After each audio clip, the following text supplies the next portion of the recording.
Good evening students, कैसे हैं आप सब। मैं राजेश सर आप सबका फिर से स्वागत करता हूं काबिल एकेडमी के यूट्यूब चैनल पे।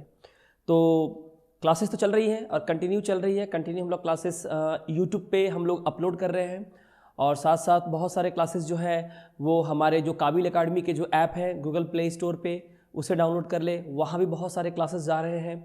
और WBSSC अपर प्राइमरी इसकी नोटिफिकेशन कभी भी आ सकती है, उसके क्लासेस ऑलरेडी वहाँ कोर्सेज बन चुके हैं और नए नए क्लासेस जो बन रहे हैं उनको अपलोड किया जा रहा है ऐप पे। तो WBSSC अपर प्राइमरी की क्लासेस जो है टेट की वहाँ पर मिल जाएगी। यूट्यूब पे भी बहुत सारे क्लासेस अवेलेबल है। यहाँ हम लोग जो आज जो शुरू करने जा रहे हैं इसकी बात कर लेते हैं।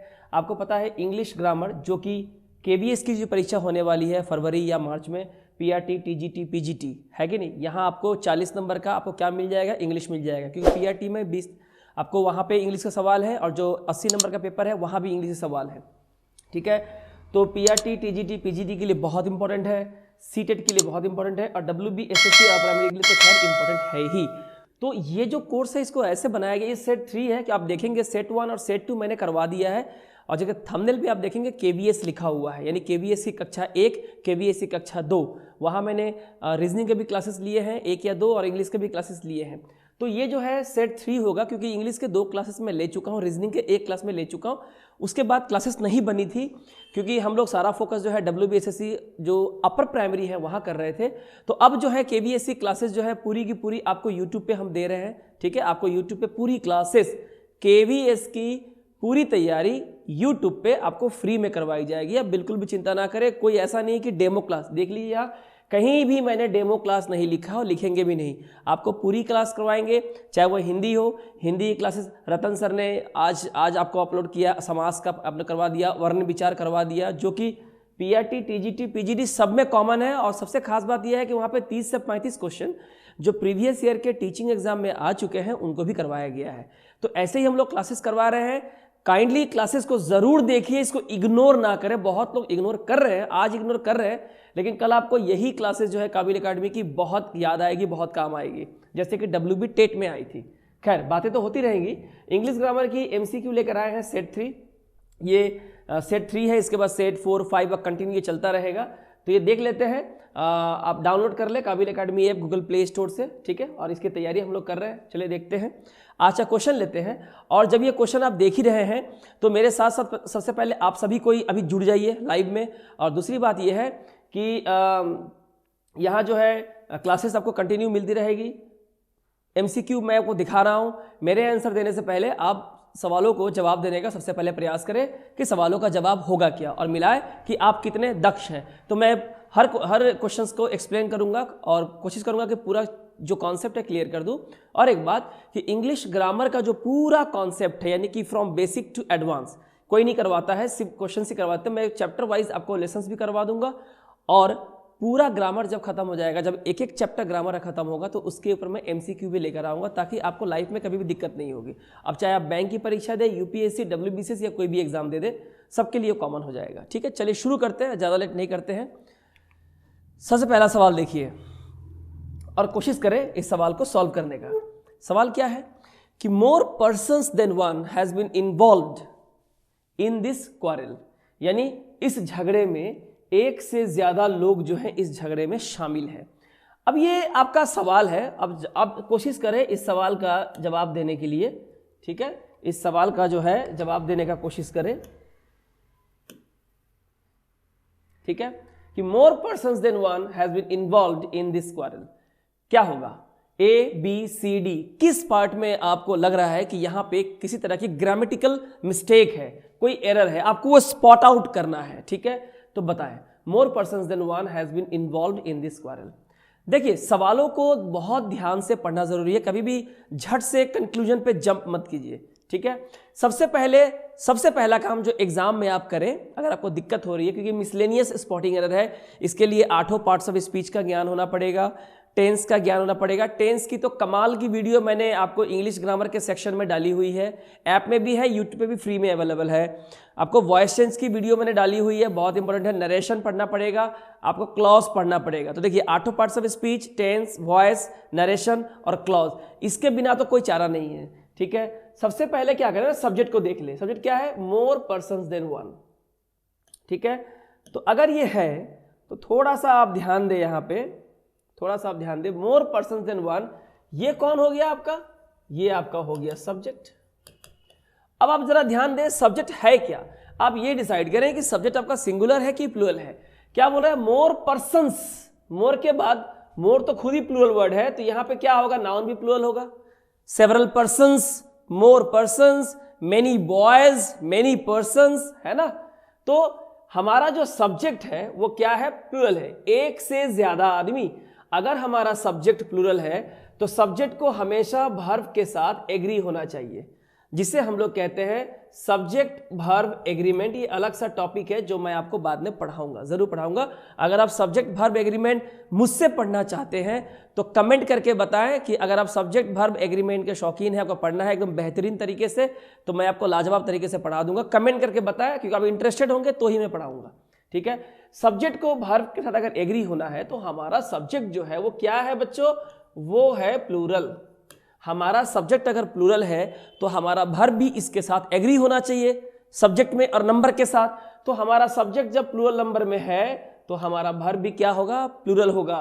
तो गलती क्या है? यहाँ पे हैज गलती है, यहाँ हमारा सही आंसर क्या होगा? Have been. हमारा सही आंसर क्या होगा? Have been. So more persons than one have been involved in this quarrel. तो ये चीजें आपको ध्यान रखनी है। जैसा कि आप यहाँ देख सकते हैं कि हैव बीन जो है वो इस्तेमाल, हैव बीन का इस्तेमाल होगा हैज बीन के जगह, क्योंकि जो सब्जेक्ट है मोर पर्सन्स देन वन, ये क्या है? संख्या में प्लूरल है, तो सब्जेक्ट प्लूरल होगा तो वर्ब भी हमारा प्लूरल होगा।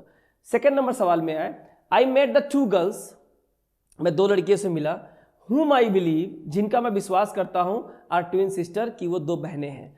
अब आपको यहां बताना है कि आखिर यहां गलती है क्या, यहां पे मिस्टेक है क्या, किस तरह की मिस्टेक है आपको इस सेंटेंस में जवाब दे। फटाफट जल्दी से जवाब करें और बताएं, मेरे साथ ही करें, ताकि आपकी देखिए प्रैक्टिस हो जाए, है ना, आपकी क्या हो जाए? प्रैक्टिस हो जाए, है ना। क्योंकि एग्जाम में फेस करना, यहां फेस करो, यहां जवाब दो और जवाब देना, गलती हो सही हो जो भी हो जवाब देना, ठीक है। बताइए क्या होगा इसका आंसर? इसका सही आंसर होगा, देखिए हुम। ये यहां गलत है। हुम का इस्तेमाल यहाँ पर्सन के लिए, हुम का इस्तेमाल पर्सन के लिए करते हैं पर किसी अलग कंटेक्स्ट में करते हैं।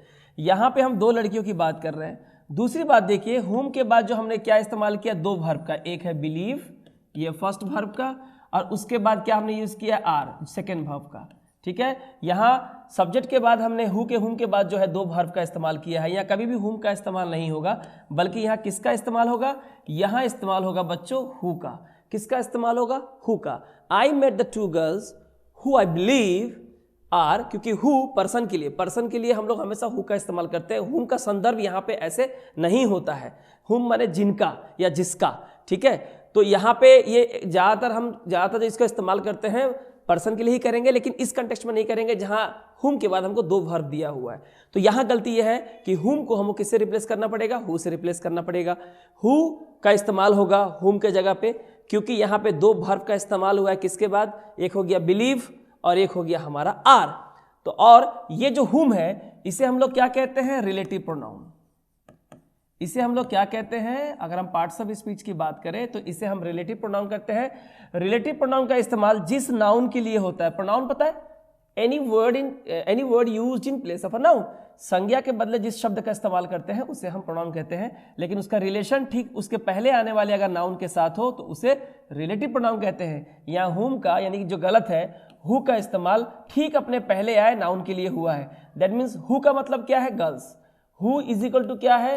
हु इज इक्वल टू है गर्ल्स। ठीक इसके बाद ही रिलेटिव प्रोनाउन का इस्तेमाल होता है, और चूंकि इसके बाद दो वर्ब का इस्तेमाल हुआ, कभी भी यहाँ पे हुम का नहीं बल्कि हु का इस्तेमाल होगा। हुम का कंटेक्स्ट अलग होता है, ठीक है। मुझे पूरी उम्मीद है कि आपको ये समझ में आ गया होगा। आगे है, he entered into his new house last Sunday, ठीक है। पिछले रविवार को वो अपने नए घर में प्रवेश किया। तो पिछले रविवार को वो अपने नए घर में प्रवेश किया, तो इसका आंसर हमारा क्या होगा ये बताइए। इसका सही आंसर क्या होगा? कोशिश करें इसका जवाब देने का। He entered into his new house last Sunday. देखिए मैंने कहा कि आपको पार्ट्स ऑफ स्पीच का बहुत ही बहुत ही तगड़ा नॉलेज चाहिए, बहुत ही तगड़ा नॉलेज। पार्ट्स ऑफ स्पीच आपने पढ़ा होगा, यूट्यूब में भी कई लोग हैं पढ़ाने वाले, आप लोगों ने पढ़ा होगा। किस तरह से पढ़ा है मुझे नहीं पता, खैर हमारे पढ़ाने का जो तरीका है पार्ट्स ऑफ स्पीच का वो बिल्कुल अलग है, क्योंकि इससे हम पार्ट्स ऑफ स्पीच नहीं पढ़ाते हैं, बल्कि पार्ट्स ऑफ स्पीच पढ़ाने के बाद मेन काम शुरू होता है उसके एप्लीकेशन को समझना। उसके एप्लीकेशन को ही नहीं पढ़ाया जाता ठीक से, इसलिए बच्चों को पूरा नॉलेज होता नहीं है। देखिए यहाँ this is the case of appropriate preposition, this is the case of appropriate preposition. ठीक है, बहुत सारे वर्ड हैं, जैसे कि अगर हम एक वर्ड की बात करें एंग्री, एंग्री के साथ दो लगते हैं प्रीपोजिशन, एक लगता है एट और एक लगता है विथ। तो ये दोनों कहां लगता है? एंग्री एट होता है समथिंग, एंग्री विथ होता है समबडी। जैसे I am angry with you at your behaviour, यानी मैं तुमसे गुस्सा हूं तुम्हारे व्यवहार पे। तो एट लगता है अगर किसी बात पे गुस्सा है, और विथ लगता है जब किसी पर्सन से गुस्सा है, किसी व्यक्ति से आप नाराज हैं तो वहां विथ लगता है, उसे किसी काम पे बिहेवियर पे नाराज है तो वहां पे एट लगता है। बहुत सारे प्रीपोजिशन ऐसे, बहुत सारे वर्ब ऐसे होते हैं जिनके साथ किसी भी तरह का कोई प्रीपोजिशन इस्तेमाल नहीं होता है। उसमें से एक वर्ड है एंटर्ड। एंटर्ड का मतलब ही तो होता है आप अंदर प्रवेश कर गए हैं। एंटर का मतलब होता है आप अंदर में क्या हो गए हैं? प्रवेश हो गए हैं। तो इसके साथ किसी भी प्रीपोजिशन का इस्तेमाल यहाँ पे नहीं होगा, बिल्कुल नहीं होगा। तो हमारा आंसर क्या होगा? हमारा आंसर होगा he entered into his new house last Sunday. तो यहाँ पे इनटू गलत है, आंसर होगा he entered his house, he entered his new house last Sunday. कोई भी प्रीपोजिशन का इस्तेमाल एंटर वर्ड के बाद जो है नहीं किया जाएगा। अगला सवाल देखिए, even many people carry an infection without showing it's symptoms. बताएं क्या करेंगे हम लोग यहाँ पे? इस सवाल का जवाब दीजिए कि यहाँ पे किस पार्ट में हमारा गलती है। ठीक है, कोशिश करें इसे करने का, किस पार्ट में गलती है बताएं, किस पार्ट में मिस्टेक है, किस पार्ट में मिस्टेक है। देखिए इवन जो है, और कमेंट करें एक बार, मैं देख लेता हूं जी, कमेंट कर बताएं, कारण नहीं बता दे जी। हाँ, इवन जो है, जब हम इवन से किसी सेंटेंस को शुरू करते हैं, ठीक है, तो ये एक कंडीशन पैदा करता है, एक शर्त पैदा करता है। तो सेंटेंस आगे जब खत्म होगा तो उसके बाद भी कुछ सेंटेंस आगे चलता रहेगा, इस तरह की फीलिंग्स आती है। ठीक है, यहां पे आप थोड़ा ध्यान दें, सेंटेंस क्या है। अगर हम इवन को थोड़ी देर के लिए भूल जाए तो हमारा सेंटेंस क्या है? Many people carry an infection without showing it symptoms. बहुत सारे लोग जो है उनको इन्फेक्शन होता तो है लेकिन उन्हें कोई सिम्टम्स दिखाई नहीं देता। तो ये सेंटेंस क्या है? ये सेंटेंस को हम बोलते हैं एक फैक्ट। क्या बोलते हैं? फैक्ट, या इसे हम कहते हैं जनरल इंफॉर्मेशन। इसे हम क्या कहते हैं? General information. कोई भी फैक्ट और जनरल इंफॉर्मेशन, किसी भी चीज के बारे में, घटना के बारे में, दुनिया के बारे में, पर्सन के बारे में, किताब, प्लेस, एनिमल के बारे में कोई आप फैक्ट बता रहे हैं, वो हमेशा आपका किस टेंस में होगा? वो हमेशा आपका प्रेजेंट इंडेफिनिट टेंस में होगा। वो हमेशा आपका किस टेंस में होगा? वो हमेशा आपका प्रेजेंट इंडेफिनिट टेंस में होगा। तो प्रेजेंट इंडेफिनिट टेंस में होगा तो देखिए many people, many people, people हमेशा पीपल कौन सा वर्ड है? प्लूरल। पीपल, पुलिस कौन सा वर्ड होता है? Plural word. इसमें कोई एस और यस नहीं लगता है। तो हमारा सब्जेक्ट क्या है? प्लूरल। हमारा सब्जेक्ट क्या है? प्लूरल। तो हमारा वर्ब भी क्या होगा? प्लूरल। तो वर्ब कब होता है प्लूरल? जब वर्ब अपने फर्स्ट फॉर्म में होता है। ठीक है, तो ये क्या हो जाता है? प्लूरल। अब अगर कैरी के जगह अगर हम लिखे कैरीज, ठीक है, तो ये हो जाएगा सिंगुलर, जो कि यहां गलत होगा। तो ये एक फैक्ट बता रहा है, यहां पे इवन की जरूरत बिल्कुल भी नहीं थी। इवन अगर हम लिखते हैं तो even many people carry an infection without showing it symptoms, तो ऐसा लगेगा आगे सेंटेंस में और भी कुछ है, क्योंकि शुरुआत इवन से हुई है। यहां सिर्फ एक फैक्ट को नरेट किया जा रहा है, तो इसलिए हमें इवन की यहां बिल्कुल किसी तरह की कोई जरूरत नहीं है। So whenever you want to state a fact, whenever you want to state a general information, that fact or information must be written in the present indefinite tense using singular verb or the plural verb. That is, verb must be in the present first form, or the verb must carry s or es after it. When the subject is singular the verb must be singular with s or es in this present indefinite tense, but when the subject is plural the verb must be in plural form, that is without s or es. तो जब verb में s और es ना हो तो plural होते हैं, जब verb में आप s और es जोड़ देते हैं तो वो singular बन जाता है. ठीक है, आई होप क्लियर हो गया होगा.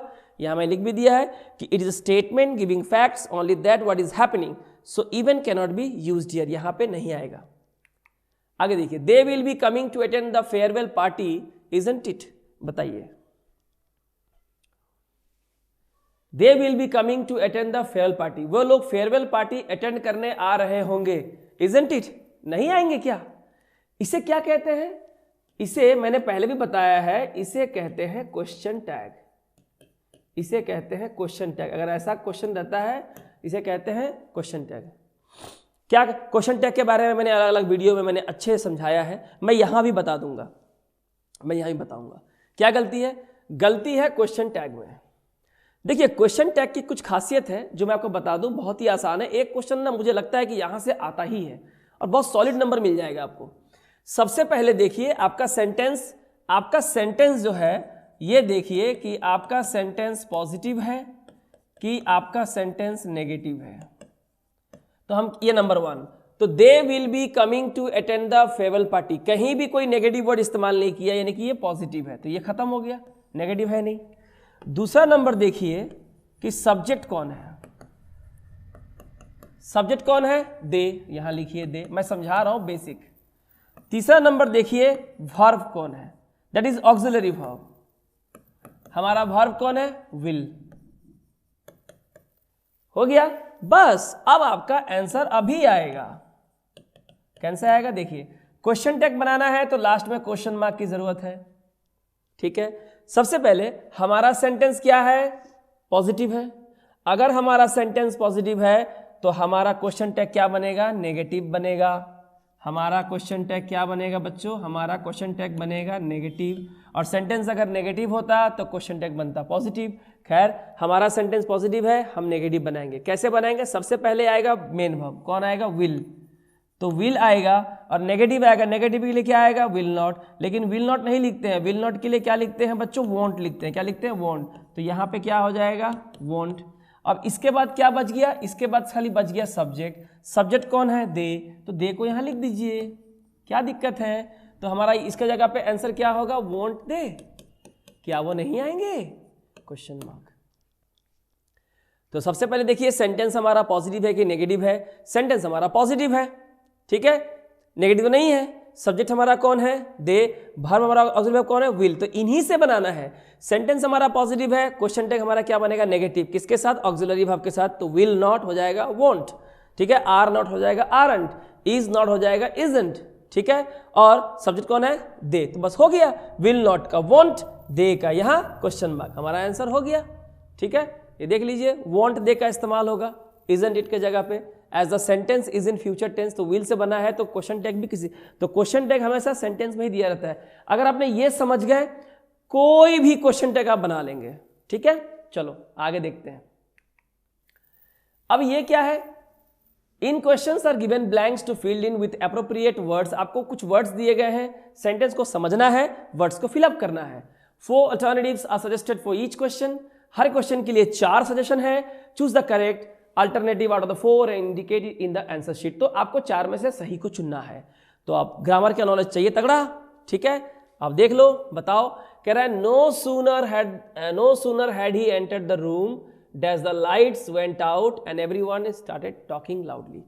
क्वेश्चन को सॉल्व करेंगे, लेकिन आप यहाँ केवल ना क्वेश्चन को सॉल्व करने नहीं आए हैं. अगर आप मान लीजिए किसी के द्वारा यूट्यूब में चलाए गए वीडियो के MCQ के आंसर दे पा रहे हैं, तो इसका मतलब ये नहीं कि वही सवाल आपके एग्जाम में आ जाएंगे, कुछ भी आ सकते हैं. तो क्वेश्चन को करने से पहले क्वेश्चन की जो मर्यादा है, ठीक है, उसको समझना बहुत ज़रूरी है. और वो क्या है? देखिए, बात को ज़रा समझिए. यहाँ दिया हुआ है नो सूनर. जब भी सेंटेंस नो सूनर से स्टार्ट होता है तो उसके बाद या तो हैड लगाते हैं, ठीक है, या फिर हम लगाते हैं डिड. अगर हम हैड लगाते हैं तो हैड के बाद आएगा सब्जेक्ट, डिड के बाद भी आएगा सब्जेक्ट है. हैड अगर लगा रहे हैं तो वर्ब आ जाएगा थर्ड फॉर्म में, और अगर डिड लगा रहे हैं तो ये जो थर्ड फॉर्म में आया यहाँ वर्ब आ जाएगा फर्स्ट फॉर्म में, क्योंकि डू, डज और डिड के बाद, यानी कि डू आपका डज और आपके डिड के बाद जो वर्ब आता है वो फर्स्ट फॉर्म में आता है। तो याद रखिए नो सूनर के बाद हैड लगता है या डिड लगता है, उसके बाद आती है सब्जेक्ट, उसके बाद आता है मेन वर्ब। हैड लगाओगे तो मेन थर्ड फॉर्म में, डिड लगाओगे तो क्या आ जाएगा फर्स्ट फॉर्म में, उसके बाद ऑब्जेक्ट आ गया। अब यहाँ जो है ये आपको अपने आंसर दिया होगा, मैं एक बार देख लेता हूँ। ठीक है, नो सूनर से जब भी कोई सेंटेंस शुरू होता है नो सूनर से, तो हमेशा यहाँ पे क्या लगेगा, यहाँ लग जाएगा देन। उसके बाद क्या आएगा, उसके बाद आएगा subject. No sooner then, when नहीं, व्हेन का इस्तेमाल नहीं करना है यहाँ। नो सूनर से क्या लगता है, देन लगता है। उसके बाद आएगा सब्जेक्ट, उसके बाद जितने वर्ब आएंगे ना वो हमेशा सेकेंड फॉर्म में होंगे, that is past indefinite verb का दूसरा रूप यानी पास्ट इंडिफिनिट टेंस। तो देखिए गो का पास्ट टेंस है ना, गो का पास्ट टेंस क्या है, वेंट। और देखिए स्टार्टेड, यही वर्ब का सेकेंड फॉर्म है, इसका फर्स्ट फॉर्म क्या होता है, स्टार्ट। तो स्टार्ट फर्स्ट फॉर्म है, क्या हो जाएगा स्टार्टेड। देखिए दोनों जगह पे, क्योंकि यहाँ पे ऑलरेडी थर्ड फॉर्म है तो बाकी सब क्या होगा सेकंड फॉर्म में होगा। तो हमारा सही आंसर क्या होगा, हमारा जो सही आंसर होगा वो होगा हमारा देन। तो बताइए मैं इसको, मुझे अगर इसका आंसर बताना है तो मैं तो कब तक ये खत्म करके अभी अलग स्लाइड में चला गया होता। कोई फायदा नहीं है ऐसे पढ़ के, ऐसे अगर आप पढ़ रहे हैं तो फिर कहीं और पढ़ लीजिए। मैं ऐसा नहीं पढ़ा सकता, क्योंकि विश्वास कीजिए यहाँ आके लेक्चर नहीं मार रहा हूँ या कुछ मुझे दिखाने की ज़रूरत नहीं है। मैं ऐसा ही ऑफलाइन क्लास में, मेरी ऑफलाइन क्लास चलती है, मैं ऑफलाइन में ऐसे ही पढ़ाता हूँ और ऐसे ही पढ़ाऊँगा, क्योंकि मुझे पता है ऐसे करके ही मेरे ऑफलाइन से काफ़ी बच्चों की नौकरी हर साल हो जाती है। बैंकिंग में, SSC, CGL, CHSL में बहुत सारे लोगों की नौकरी हो चुकी है। ठीक है, तो आपको बहुत कुछ सीखना पड़ेगा। इसका आंसर दे के निकल जाऊँ, क्या होगा, 15 मिनट में क्लास खत्म, आप भी घर जाएंगे, सो जाएंगे आराम से, मैं भी जाकर सो जाऊंगा, आप भी खुश, मैं भी खुश। कुछ नहीं होता इससे, इसे पढ़ाई बिल्कुल भी नहीं कहते हैं। ये पॉपुलर पढ़ाई मैं नहीं करा सकता। मेहनत कीजिए, एक क्वेश्चन कीजिए 10 क्वेश्चन के बराबर है। अब अगर ये समझ गए ना आपको बहुत काम आएगा, बहुत। चलो अब यहां देखते हैं, माई मदर इज सो पुअर, मेरी माँ इतनी गरीब है। आगे आपको लग रहा है ना कि बोला कि इतनी गरीब है की, ठीक है, जो भी हो आपको बताना है। Because she will not work, that she can not buy food for us, to send me to school, to get medical help for my father. तो यहां पे जो जिस चैप्टर का आपको नॉलेज चाहिए उसे कहते हैं कंजंक्शन। उसे क्या कहते हैं, कंजंक्शन। और ये जो पार्ट्स ऑफ स्पीच है, POS, जो पार्ट्स ऑफ स्पीच है ये पढ़ना पड़ेगा आपको, हम पढ़ाएंगे, आप बिल्कुल चिंता ना करें।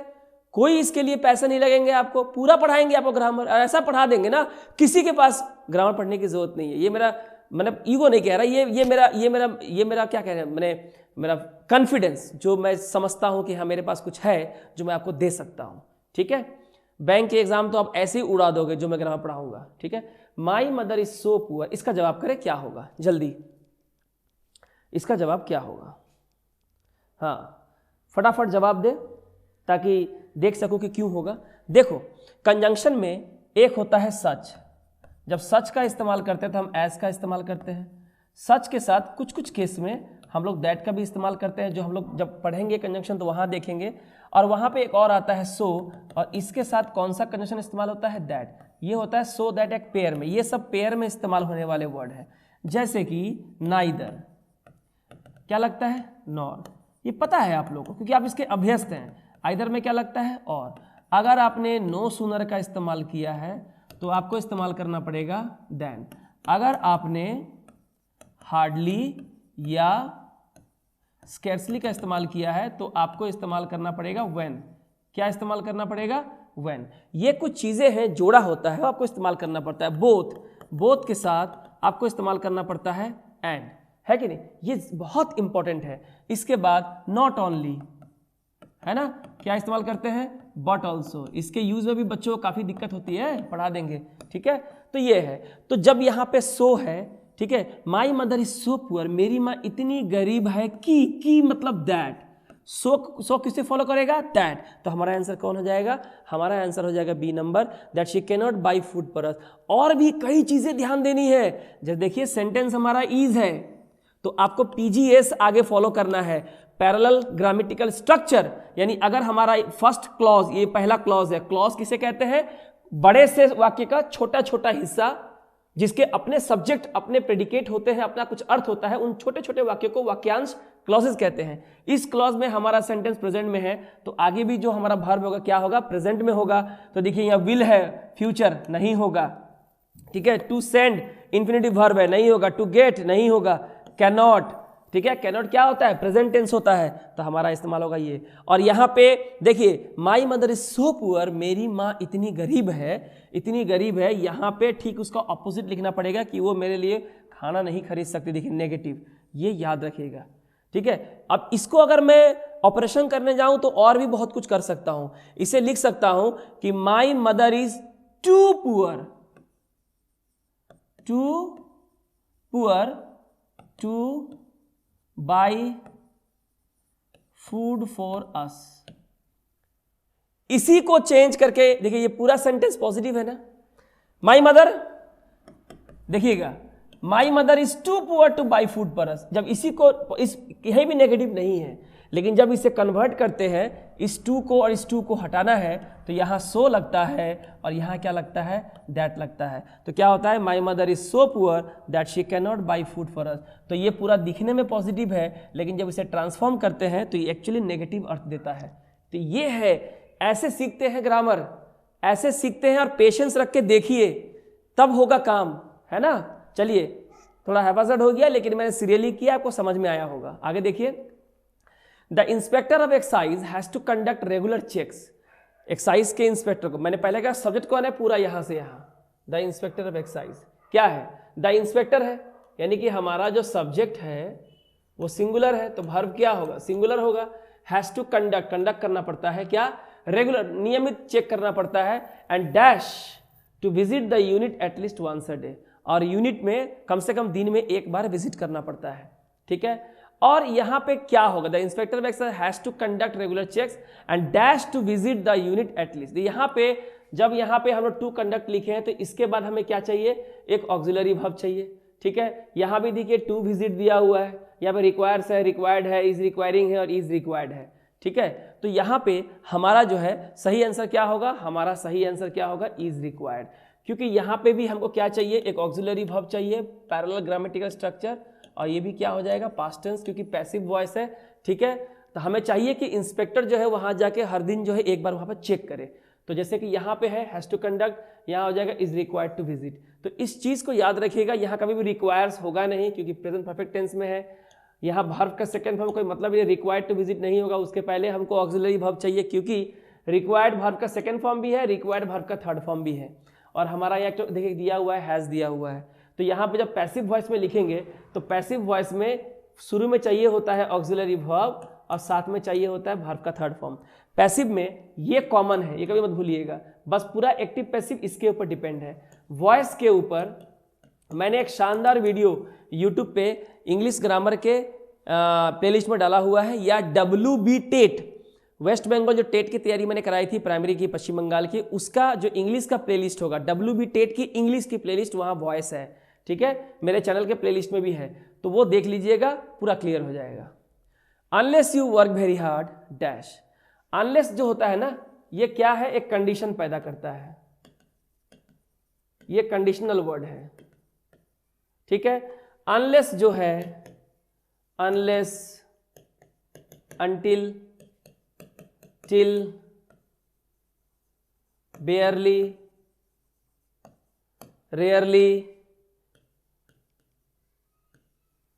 Scarcely, unless, until, till, बेयरली, rarely, scarcely, है ना, हार्डली,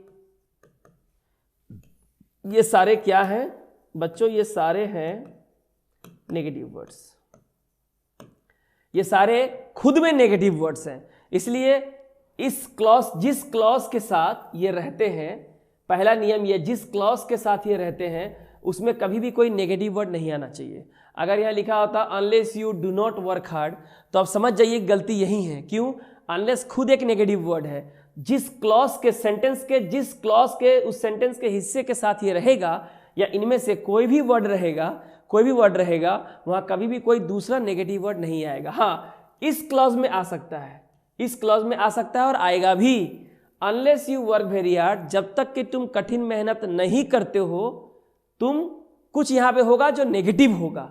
तो आप देखिए यहां पे, अच्छा और क्या देखने वाली चीज है, देखिए ये क्लॉज जब आप बता ही रहा हूं तो ये देखिए, ये जो अनलेस है, जब इसे आप पढ़ते हैं, unless you work very hard, जब तक कि तुम कठिन मेहनत नहीं करते हो, इतना बोल के अगर मैं यहां बंद कर दूं तो आपको नहीं लग रहा है सेंटेंस इनकम्प्लीट है, ये अपना मीनिंग पूरा नहीं दे पा रहा है, यहां कुछ और चाहिए तब जाके ये पूरा कंप्लीट होगा। तो ऐसे क्लॉज को जो अपना मीनिंग पूरा नहीं दे पाता है, इसे हम लोग सब क्लॉज कहते हैं। क्या कहते हैं? सब क्लॉज कहते हैं। नियम ये है कि आप, और ये जिस पे डिपेंड होता है अपने पूरा अर्थ को बताने के लिए, वो जो अगला क्लॉज है जो अपना मीनिंग खुद देता है, उसे किसी पे डिपेंड रहने की जरूरत नहीं है, उसे मेन क्लॉज या प्रिंसिपल क्लॉज कहते हैं। नियम ये है, और ये मैंने अपने टेंस का मेरा क्लास देख लीजिएगा, 12 का 12 टेंस की वीडियो है, 12 को एक टेंस में करके भी मैंने दिया है, नया से ही मैंने बना के दिया है, वो देख लीजिए, कुछ और नहीं देखना पड़ेगा आपको। वो पॉपुलर टेंस नहीं है, वहां कोई मिलियंस व्यू नहीं है, लेकिन वो ऐसा टेंस है ना, अगर आपने वो पढ़ लिया ना तो SBI PO, RBI grade B, NABARD grade A, कितने भी हाई फाई एग्जाम, तो टेंस से अगर आने वाले क्वेश्चन तो ऐसे ही उड़ा दोगे, गारंटी है। नियम ये है कि सब क्लॉज जो ये है, जो अपना मीनिंग पूरा नहीं दे पा रहा है, यहां अगर प्रेजेंट इंडिफिनिट टेंस है, कैसे पहचानेंगे प्रेजेंट इंडिफिनिट से?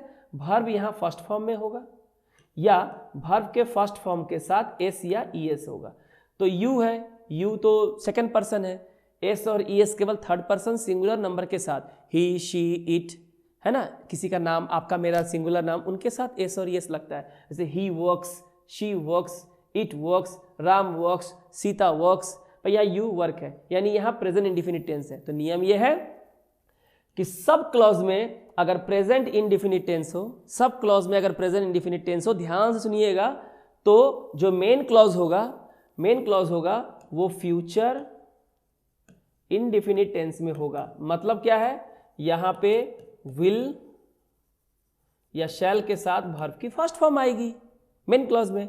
तो अब बताओ कहां है? आर है, नहीं होगा, बी है, नहीं होगा, ऑट है, नहीं होगा। आपको लग रहा हो ना कि मैं बहुत ज्यादा समझा रहा हूं, लेकिन जैसे ही मैंने समझाना कंप्लीट किया, आपके 3 ऑप्शन अपनी औकात से बाहर हो गए, तो बचा कौन?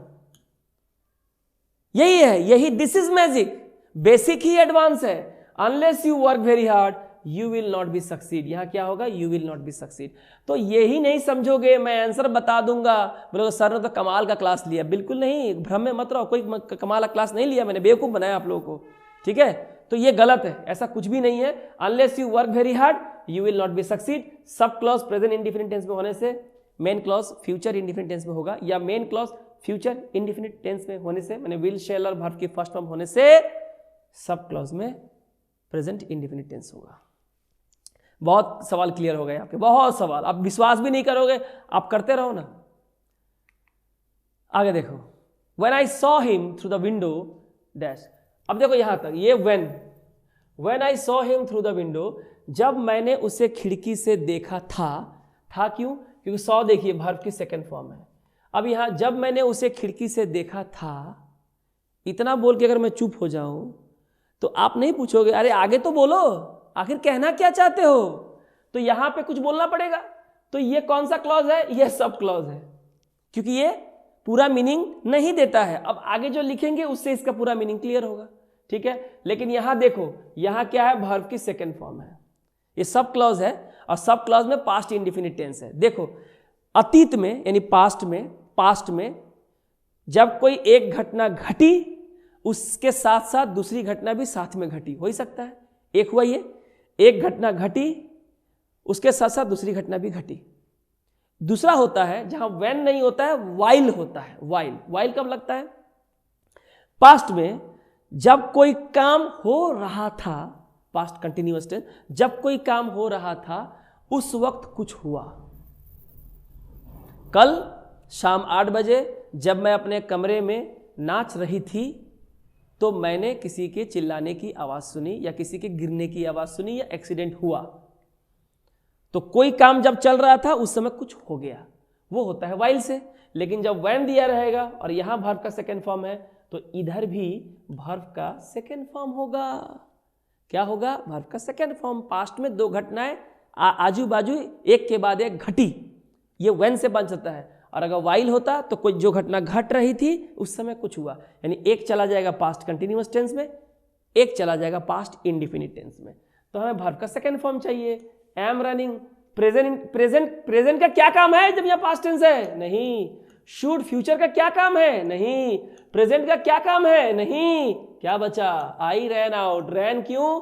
क्योंकि ये रन का पास्ट टेंस होता है। अब बताओ, सुनने में थोड़ा बोरिंग लग रहा है सर, लंबा पढ़ा रहे एक क्वेश्चन को, पर एक पढ़ लिए ना 10 20 50 क्वेश्चन के बराबर हो गया। ये अभी नहीं मालूम चले, घर में किताबें तो आप लोगों ने बहुत सारी खरीदी होंगी, देखिएगा पलट के। नहीं आंसर मिले तो मुझे कमेंट करके बताइएगा, ठीक है। आंसर क्या होगा? I ran out to open the door, ठीक है। Seeing that the child was ill, ये देख कर कि बच्चा बीमार था, ये भी सब क्लॉज है।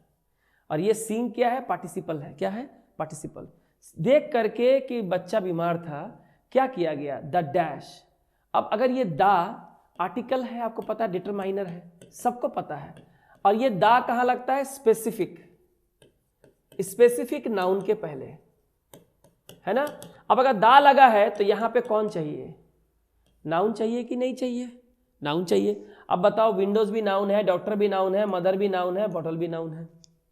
लेकिन जब हम बीमारी की बात करेंगे तो आगे हमारा आंसर क्या होना चाहिए? और ये पास्ट टेंस है। क्या है? पास्ट टेंस है। पास्ट टेंस यहां भी है, यहां भी है, यहां भी है, यहां भी है। तो जब बीमारी की बात करेंगे तो क्या हो जाएगा? The doctor was sent for, यानी कि डॉक्टर को क्या किया गया? डॉक्टर को भेजा। ये देखते हुए कि बच्चा बीमार था, डॉक्टर को भेज दिया गया था। The doctor was sent for, ये हमारा एप्रोप्रिएट आंसर होगा। बाकी जो है नहीं होगा, नहीं होगा। मीनिंग भी नहीं मिलता है, ग्रामर भी नहीं मिलता है। आगे, I congratulate you dash your success, तुम्हारी सफलता पे मैं तुम्हें बधाई देता हूं। यानी सीधी सीधी बात है, आपको ये बताना है कि ये जो कॉन्ग्रेचुलेट है, यहां इसके साथ कौन सा एप्रोप्रिएट प्रीपोजिशन लगेगा, यही सवाल है। जवाब करें, एक बार कमेंट देख लेता हूं मैं आप लोगों के, और इसका जवाब करें क्या होगा।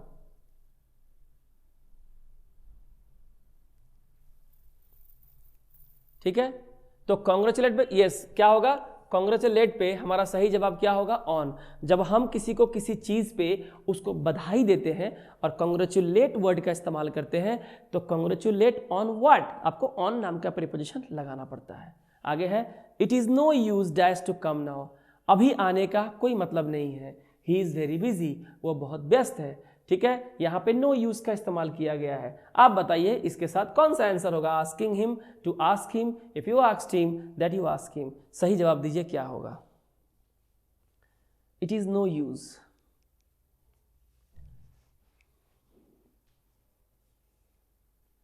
जब इस तरह से किसी सेंटेंस का स्टार्टिंग हम इट इज नो यूज से करते हैं, कोई मतलब नहीं बनता है इस बात का, इट इज नो यूज, तो इसके बाद हमको एक चाहिए होता है जेरांड। जेरांड किसे कहते हैं? जेरांड कहते हैं वर्बल नाउन को। मतलब वो नाउन जो बनता तो वर्ब से है, पर वर्ब की तरह नहीं बल्कि नाउन की तरह फंक्शन करता है। यानी इसमें वर्ब के फर्स्ट फॉर्म में क्या लग जाता है? आईएनजी लग जाता है, और ये काम कैसे करता है? नाउन की तरह, किसी नाम की तरह। तो हमारा सही आंसर क्या होगा? हमारा सही आंसर होगा asking him. It is no use asking him to come now, उसको पूछना आने के लिए कोई मतलब नहीं बनता है। He is very busy. यहाँ पे आस्किंग का मतलब पूछा नहीं, वर्ब नहीं, पूछा जाना, पूछना। ठीक है, तो ये यहाँ जो है ये वर्ब नहीं है, यहाँ पे ये नाउन है। पूछना एक नाम है। मैंने उससे पूछा, पूछा वर्ब है। ठीक है, पूछा जाना, पूछना ये क्या है? नाउन है। ठीक है, next, the higher you go the more difficult it dash to breathe. कह रहा है कि the higher you go, high का, हाई पॉजिटिव डिग्री है, किसका? एडजेक्टिव का। उसका कॉम्परेटिव क्या होता है? Higher. The higher you go the more difficult. जब यहां पे कॉम्परेटिव है तो पीजीएस के हिसाब से, पैरेलल ग्रामेटिकल स्ट्रक्चर के हिसाब से, यहां भी कॉमा के इधर अगर कॉम्परेटिव है तो कॉमा के इधर भी क्या कॉम्परेटिव होगा? देखिए मोर है। यहां तक क्लियर है? कह रहा है जितना ऊपर जाओगे उतना ही सांस लेने में दिक्कत होती है। अब मुझे आप एक बताओ इसका आंसर क्या होगा? पहली बात तो यह है कि ये एक फैक्ट है। जैसे जैसे एटमॉस्फेयर में ऊपर की ओर बढ़ते जाओगे आपको सांस लेने में क्या हो जाएगी? दिक्कत होगी। सांस लेने में क्या हो जाएगी? आपको दिक्कत का फील होगा। इसका मतलब ये एक फैक्ट बताया जा रहा है। तो फैक्ट बताइए, फैक्ट किस टेंस में होता है बच्चों? बताइए, फैक्ट होता है प्रेजेंट इंडेफिनिट टेंस में। किसमें होता है? प्रेजेंट इंडेफिनिट टेंस में। इसमें क्या होता है? वर्ब या तो फर्स्ट फॉर्म में होगा या वर्ब के फर्स्ट फॉर्म के साथ एस या ईएस का इस्तेमाल होगा। ठीक है, तो वर्ब के फर्स्ट फॉर्म में एस और ईएस कब होता है? जब हमारा सब्जेक्ट कौन होता है? ही, शी, इट या एनी नेम सिंगुलर। अब देखिए यहाँ पे इट है तो ही, शी, इट, ये नहीं क्या है? थर्ड पर्सन सिंगुलर नंबर है। अगर थर्ड पर्सन सिंगुलर नंबर है तो यहाँ वर्ब के फर्स्ट फॉर्म के साथ एस या ईएस आना चाहिए, जो कहाँ पे है? केवल यहाँ पे है ना। ये तो ये नहीं होगा, ये नहीं होगा, ये नहीं होगा। देखिए, जब चीज़ों को आप समझते हैं ना तब आप जेन्युइन पढ़ाई करते हैं, वरना आप ही सोचिए सबकी नौकरी हो जाती है क्या? सबकी नौकरी नहीं होगी, क्योंकि बाकी लोग जो है ना भ्रम में पड़ते हैं। अच्छे अच्छे विज्ञापन, अच्छे अच्छे पैकेजिंग, अच्छे अच्छे फेसबुक पे ऐड, यूट्यूब पे ऐड, बढ़िया बहुत सारे ढेर सारे रील्स, कुछ वीडियोज़ में मिलियंस व्यू। तो इसमें लोगों की क्या गलती है? अगर सब मैं आपकी जगह होता तो मैं भी यही करता, कोई गलती नहीं है आपकी। लेकिन एक्चुअली पढ़ाई तो भैया ऐसे ही करनी है, यही चीज़ सही तरीका होता है पढ़ने का। ठीक है, everyone wants to dash for once achievements. क्या कह रहा है? हर कोई अपने अचीवमेंट्स के लिए, ठीक है, डैश होना चाहता है। मैंने किसी को डैश नहीं कर रहा, वो हर कोई अपने, यानी जो भी आप प्राप्त करते हैं कि आप चाहते हैं कि कोई आपकी क्या करे? प्रशंसा करे। मैंने आपकी किसी के द्वारा प्रशंसा की जाए, आप ऐसा चाहते हैं। यानी आप किसी की प्रशंसा नहीं कर रहे हैं, आप चाहते हैं कि आप किसी के द्वारा प्रशंसित किए जाए। यानी सेंटेंस हमारा क्या है? पैसिव वॉइस में है। तो सेंटेंस अगर हमारा पैसिव वॉइस में है तो हमें क्या चाहिए? एक ऑक्सिलरी वर्ब, साथ में क्या चाहिए? वर्ब की थर्ड फॉर्म। एवरीवन वांट्स, बताइए क्या होगा आंसर? आप लोग में से बहुत लोग इसका जवाब जो है सेंटेंस को पढ़ के मिला के देते हैं, कौन पढ़ने में अच्छा लग रहा है, हमको पता है।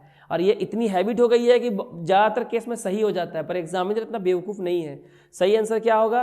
बी एडमायर्ड, क्योंकि टू है।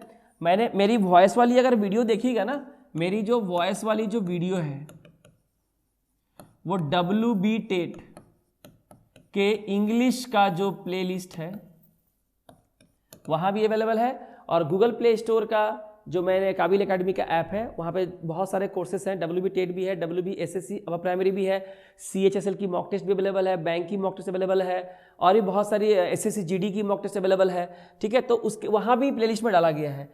तो वहाँ मैंने वॉइस में क्या बताया है कि जब पैसिव वॉइस हो तो टू का इस्तेमाल अगर किया गया है तो इसके बाद बी आता है, और बी के बाद क्या आता है? हमेशा वर्ब की थर्ड फॉर्म। तो आप खोजिए बी और थर्ड फॉर्म कहाँ है, तो केवल यही है। बी एडमायरिंग नहीं होगा, एडमायर नहीं होगा, नहीं होगा, बीइंग एडमायर्ड नहीं होगा। ठीक है, चलिए आगे देखें। आगे है, अब आ गया एंटोनिम सिनोनिम। तो यहां पे क्या है ना? Best expresses the meaning. यानी आपको यहां क्या ढूंढना है मेरे बच्चों? यहां ढूंढना है सिनोनिम्स। मैं ना आपको गारंटी देता हूं, इंग्लिश की क्लास, मैथ्स की क्लास, रीजनिंग की क्लास एकदम बेसिक से कराने वाला हूं। बता दीजिए अपने सारे दोस्तों को, रिश्तेदारों को, सभी भाई बंधुओं को, ये मेरा आत्मविश्वास है। ठीक है, मैं जब आपको पढ़ाऊंगा ना, आप सिर्फ क्लास करना, क्लास अच्छा लगे, क्योंकि हम लोग नए हैं, सही में नए हैं। विश्वास मत कीजिए अभी, क्यों विश्वास करेंगे? क्यों मैं अच्छा बोल रहा हूँ इसलिए नहीं, अच्छा सभी बोलते हैं। आजकल बॉलीवुड से ज़्यादा अच्छा एक्टर और एक्ट्रेस यूट्यूब पे मिलते हैं, रील से मिलते हैं, बहुत अच्छी एक्टिंग करते हैं। एक्टिंग का मत जाइए, क्लास एक बार देख लीजिएगा, पसंद आए ना तभी किसी को शेयर कीजिएगा कि नहीं देखो सही में ये अच्छी क्लास है। और सही में कह रहा हूँ, अगर आपको अच्छा ना लगे ना बिल्कुल शेयर मत करना। ठीक है, डियर का क्या मतलब होता है? डियर का मतलब होता है प्रिय, लेकिन यहाँ तो प्रिय नहीं है, यंग है, कॉस्टली है, क्लोज है, ड्यू है। मुझे पता है आप इसका आंसर कर दोगे, बताओ इसका आंसर क्या होगा? डियर का मतलब क्या होगा? डियर के एक ही वर्ड के अलग अलग कंटेक्स्ट में, यानी कि जिस तरह का सेंटेंस होगा ना, आपके शब्द का मतलब उस सेंटेंस के हिसाब से होगा। आपको क्या पता है उसके हिसाब से नहीं होगा। आपको पता अच्छी बात है, डियर मैंने प्रिय, डियर मैंने महंगा भी तो होता है। डियर से बनता है डियरनेस अलाउंस, महंगाई भत्ता डियर से बनता है ना, डियरनेस अलाउंस, इसको लोग शॉर्ट में क्या बोलते हैं? DA जो आप जॉब मिल जाएगी तो आपको मिलेगा, है ना, महंगाई भत्ता। सही आंसर क्या होगा इसका? कॉस्टली। ठीक है, समझे चीजों को क्या है। डियर का मतलब होता है कॉस्टली, यानी कि भाई इतना बड़ा बिल बन गया, बहुत ज्यादा, ये पिक्चर हम देख रहे हैं ना, बाप रे बाप तो बहुत महंगा पड़ गया, है कि नहीं। देखिए मैंने यहाँ पे एग्जाम्पल दिया है, buying that second hand car without having it checked by a mechanic first, बिना किसी मैकेनिक से चेक करवाए सेकेंड हैंड कार खरीदना कॉस्ट अस डियर, हम लोगों को बहुत क्या पड़ गया, हम लोगों को पड़ गया महंगा, लग गई चपेट, लग गया चूना, ठीक है। तो ये डियर का मतलब होता है कॉस्टली, ठीक है। आगे देखिए, मिनिमम, बहुत सिंपल वर्ड्स है और मैं अभी सिंपल वर्ड से ही शुरू कर रहा हूँ, बाद में डिंपल वर्ड में जाऊंगा, ठीक है। अभी सिंपल करो। मिनिमम बताओ क्या होगा मिनिमम का मतलब, मीगर, मिनिमल, लिटल, लोएस्ट, ठीक है। बहुत सारे इसमें सिनोनिम्स है पर आपको एप्रोप्रिएट वर्ड ही बताना है, ठीक है। बताएं, आंसर करें इसका क्या होगा। मैं चाहता हूं कि आप पहले आंसर करो ना, आप देखो कितना स्कोर मिला आपको, पढ़ो ना, इसके पैसे थोड़े मांग रहा हूं मैं, बिल्कुल नहीं, पढ़ो, आपके लिए है, कर लो कुछ लाइफ में, है ना, पढ़ाऊंगा मैं आपको, जेन्युइन पढ़ाई, सीरियस पढ़ाई।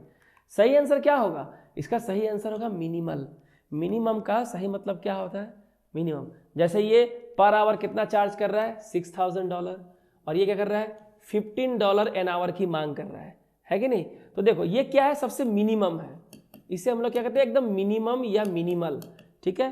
तो यहां पे देखो, he was only 5 feet 9, the minimum height for a policeman, वो केवल 5 फीट 9 इंची है, जो कि पुलिसमैन के लिए सबसे न्यूनतम, मिनिमम, जिसके नीचे नहीं होनी चाहिए, जिससे कम नहीं होना चाहिए, वो उसकी हाइट है। तो इसका सही जो एप्रोप्रिएट जो सिनोनिम होता है वो होता है मिनिमल, और बहुत सारे हो सकते हैं वो अलग बात है, पर एप्रोप्रिएट आपको ढूंढना है।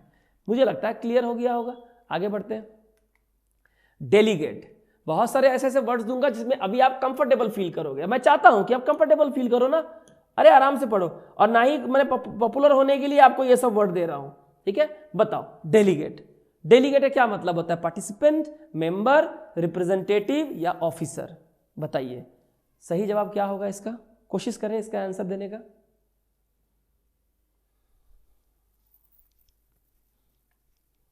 जी, इसका सही आंसर क्या होगा, इसका सही आंसर होता है प्रतिनिधि। जब किसी का प्रतिनिधित्व करने के लिए जाते हैं, किसी की तरफ से किसी को रिप्रेजेंट करने के लिए जाते हैं कि भाई हमारी कंपनी से तुम लंदन जाओगे, हमारी कंपनी को रिप्रेजेंट करके डेलीगेट्स बन के, है कि नहीं।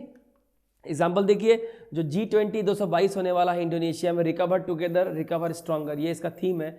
ये कौन है, ये अलग अलग कंट्री को रिप्रेजेंट करने वाले कौन है, डेलीगेट्स हैं। कौन है, डेलीगेट्स, यानी कि प्रतिनिधि हैं, जिनको हम कहते हैं रिप्रेजेंटेटिव। डेलीगेट्स कौन होते हैं, आर पीपल जिनको ऑथोराइज किया जाता है to vote on behalf of others in an indirect election, किसी भी अप्रत्यक्ष इलेक्शन में, ठीक है। किसी को जब अधिकार मिलता है कि वो उनके कंपनी या देश की तरफ से वोट करे या उनकी बात रखे, अपने देश की तरफ से कुछ कहे, तो उन्हें हम क्या कहते हैं, उन्हें हम डेलीगेट्स कहते हैं, रिप्रेजेंटेटिव कहते हैं, प्रतिनिधि कहते हैं, ठीक है। इंडस्ट्रियस बहुत अच्छा वर्ड है और आप में से बहुत कोई जानता भी होगा इसका मतलब, reserved, hard working, clever, intelligent. क्या होगा बताइए, इसका आंसर क्या होगा, और जल्दी करें, ज़्यादा कुछ तो क्वेश्चन है नहीं, फटाफट आंसर कर देंगे, जल्दी हो जाएगी क्लास। इंडस्ट्रियस, इंडस्ट्री, इंडस्ट्री का मतलब होता है उद्योग, ठीक है। तो उसमें काम करने वाले जो लोग होते हैं वो तो लेबर वेबर होते हैं, बहुत मेहनत करते हैं, है ना, बिल्कुल सही। इसका सही मतलब क्या होता है, हार्ड वर्किंग, ठीक है। तो जो इंडस्ट्रियस होता है, जैसे कि आप देख सकते हैं घर की हमारी जो मम्मी होती है, जो महिला होती है, वो 10 हाथ की तरह काम करती है, बहुत सारे काम करती है, बहुत क्या होती है, हार्ड वर्किंग होती है। तो जहाँ तक इंडस्ट्रीज की बात है, हम इसको डिलीजेंट कह सकते हैं, एसिडुअस कह सकते हैं, सेडुलस कह सकते हैं, पेन स्टेकिंग कह सकते हैं, परसिवियरिंग कर सकते हैं, जो लगा रहता है, कभी हार नहीं मानता, अनफ्लैजिंग, क्या कहते हैं, अनफ्लैजिंग, यानी कि एकदम हार नहीं मानना है, एकदम डटे रहना है, try and try until you succeed, ठीक है। तो ये इंडस्ट्रीज के बहुत सारे और भी दूसरे वर्ड्स हैं जो आपको याद रखने हैं, बहुत सुंदर वर्ड है, diligent, painstaking, unflagging, assiduous, sedulous, persevering. Tea garden workers are very industrial, चाय बागान के श्रमिक होते हैं बहुत ही मेहनती होते हैं, as they start their work, क्योंकि अपना काम जो है सुबह स्टार्ट करते हैं लगभग 6 बजे। जैसे मैं टी गार्डन एरिया में रहता हूँ और मैं देखता हूँ कि हर सुबह 6 बजे इतनी ठंड में और फॉगी वेदर में भी महिलाएं चाय की पत्तियां तोड़ने के लिए आ जाती हैं और शाम तक काम करती है। तो बहुत क्या होती है, ये हार्ड वर्किंग होती है, डिलीजेंट होती है, ठीक है। मुझे लगता है क्लियर हो गया होगा। कोलोसस, कोलोसस, कोलोसस का क्या मतलब होता है? Tall, huge, lofty, towering. Answer करें फटाफट, क्या होगा इसका जवाब? करें, मेहनत करें, मेहनत करें, विश्वास करें, आप लोग विश्वास रखें, काबिल एकेडमी पे विश्वास रखें, हम आपकी पूरी तैयारी करवाएंगे, ठीक है। और इसके लिए कहीं जाने की जरूरत नहीं है, पूरी तैयारी हो जाएगी, ठीक है। सिर्फ हमने ऐप में 2 कोर्स लॉन्च किया हुआ है, WB टेट प्राइमरी जिसकी परीक्षा हो गई है, अगले साल फिर होगी, और वहाँ भी नए नए वीडियोस जा रहे हैं। और WB SSC upper primary TET जो आने वाली है नोटिफिकेशन, उसकी पढ़ाई हमने पहले से ही शुरू कर दी है, एडवांस प्रिपरेशन चल रहा है, क्योंकि अगर नोटिफिकेशन आ गई तो 1 से 1.5 महीना समय मिलेगा, उसमें पढ़ाई होगी नहीं, ठीक है। तो वो भी हमने कोर्स लॉन्च कर दिया। बाकी KBS, CTET वगैरह सारी तैयारी जो है आप यहाँ कर सकते हैं, बहुत सारी वीडियोस यूट्यूब पे है, ठीक है। कोलोसस का बिल्कुल सही आंसर क्या होगा? ह्यूज, विशाल, एनॉर्मस, है ना, माने जायंट, टाइटन। जैसे ये क्या है? ये है आपका बुर्ज खलीफा, आराम से चढ़ सकते हैं, आराम से उतर सकते हैं, ठीक है ना। तो ये क्या है? इसका मतलब होता है जायंट या टाइटन, जो होता है विशाल, राक्षसी, है ना। The Burj Khalifa is a Colossus, यानी कि ह्यूज, किसका? स्टील एंड ग्लास का बना हुआ एक ह्यूज इमारत है, ठीक है। तो आई थिंक कोलोसस का आपका मतलब जो है क्लियर हो गया होगा। आगे है, आपको ऑपोजिट मीनिंग बताने हैं, ठीक है। ऑपोजिट वर्ड दिया हुआ है फ्लेक्सिबल, मैंने बहुत ही आसान से वर्ड लिए हैं, और सारे के सारे जो प्रीवियस ईयर में आए हुए सवाल हैं, और बहुत सारे नए जो मैंने डाले हुए हैं, प्रीवियस ईयर क्वेश्चंस को मैंने लिया है, ताकि आपको कॉन्फिडेंस आए कैसे क्वेश्चंस आते हैं, ठीक है। फ्लेक्सिबल क्या होगा? Obstinate, supple, pliable. अच्छा, ये दोनों एक ही हो गया है, तो छोड़ दीजिए। ऑब्स्टिनेट, सपल और प्लायबल, बताइए इन तीनों में से हमारा आंसर क्या होगा? करें आंसर। फ्लेक्सिबल यानी कि लचीला, तो फ्लेक्सिबल का मतलब होता है लचीला, ठीक है, जो आसानी से मान जाए, कॉम्प्रोमाइज कर ले, एडजस्ट कर ले, या मुड़ जाए अगर सामान है तो अगर इस सेंस में देखें तो इसका ऑपोजिट सेंस क्या होगा? इसका ऑपोजिट क्या होगा? इसका ऑपोजिट होगा बहुत ज्यादा जिद्दी, रिजिड, कठोर, है ना। ये फ्लेक्सिबल होता है। और फ्लेक्सिबल का ऑपोजिट अगर हम देखें तो होता है ऑब्स्टिनेट, ऑर्डिनरी, रेजिस्टेंस, जो विरोध करता है, जो लचीला नहीं है, जल्दी नहीं मानता, या सख्त, रिजिड यानी कि स्टर्न, सिंपल भाषा में इसे कहते हैं रिजिड। और सपल और प्लायबल, ठीक है। तो ये फ्लेक्सिबल है, फ्लेक्सिबल का ऑपोजिट वर्ड हो गया ऑब्स्टिनेट, ऑर्डिनरी, रेजिस्टेंट, स्टर्न, या हम लोग कह सकते हैं रिजिड, ठीक है। और जो इसका फ्लेक्सिबल का जो सिनोनिम होता है, सपल, प्लायबल, ये दोनों इसके क्या है? सिनोनिम है, समानार्थक शब्द है, इसके मतलब है। बाकी क्या है? इसके ऑपोजिट है। Our schedule for the weekend is very flexible, इस वीकेंड के लिए हमारा जो शेड्यूल बना है वो काफी फ्लेक्सिबल है, यानी सब्जेक्ट टू चेंज है, ठीक है, रिजिड नहीं है। आगे है सुपरफिशियल। आप बताएं सुपरफिशियल वर्ड का क्या मतलब होता है? बताएं सुपरफिशियल वर्ड का क्या मतलब होता है? बताइए सुपरफिशियल वर्ड का क्या मतलब होता है? करें। क्या वो शैलो होता है? क्या आउटर मोस्ट होता है? कॉस्मेटिक होता है? ऑथेंटिक होता है? कोशिश करें, जवाब दें। सुपरफिशियल, कई बार आप लोगों ने ये बात सुना होगा। सुपरफिशियल का मतलब होता है पता है? दिखावा, बाहरी दिखावा, जो बाहर से दिखता है। या सुपरफिशियल का ये मतलब और भी होता है, जो कम गहरा होता है, नदी का पानी जो कम गहरा होता है, हाँ, जो बाहरी आवरण होता है, सरफेस एरिया होता है। इसका जो ऑपोजिट वर्ड होगा सुपरफिशियल का, ठीक है, वो हो जाता है, सुपरफिशियल का मतलब डुप्लीकेट भी होता है, जो सही नहीं है, वैसा नहीं है जैसा हम देख रहे हैं। उसका ऑपोजिट क्या होगा? तो शैलो यानी जो कम गहरा होता है, या बाहरी दिखावा, या जो कॉस्मेटिक यानी कि दिखने में कुछ और, मेकअप के बाद कुछ और, कॉस्मेटिक है, ठीक है। जैसा कि यहाँ पे देख सकते हैं, अगर पानी की बात करें तो ये शैलो है यानी कम गहरा है, ये क्या हो गया? शैलो का अपोजिट। शैलो का अपोजिट क्या हो जाएगा? Deep.